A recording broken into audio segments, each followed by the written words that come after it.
गछ पड़ी रास्ता अवरोध। बाणीगछा कुसंग पूर्त रास्तार एक विराट गछ पड़िथिबारु 2 दिन होला रास्ता बंद। यात्री हंतसंत। आज दमकल बाहिनी पहुंची गछ काटिला परे गाड़ी मोटर जिबा आसिबा होईछि।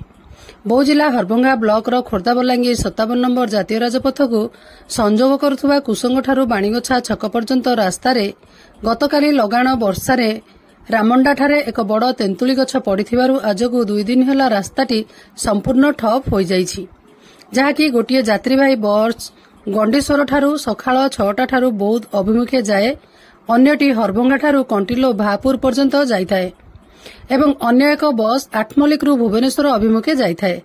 हेले 2 दिन होला गाड़ी मोटर संपूर्ण ठप, जहाँकि यात्री माने नाही नथिबा असुविधार सम्मुखीन हेउछंती। पुणी जरूरीकालीन गाड़ी मोटर जाइपारु नथिबारु रोगी सेवा बाहत हेउछि।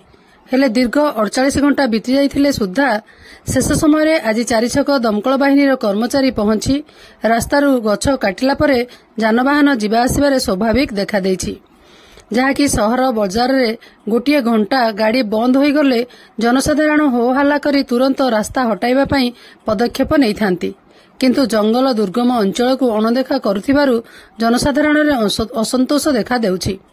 रास्तारे आंठुए पानी बहुथिबारु यातायात रे बहु समस्या सम्मुखीन हेउछंती लोकमाने। बौद्धरू पद्मनाथ सामलଙ୍କ सहित हरभंगारू चित्तरंजन सिंह रिपोर्ट, मो जिला खबर।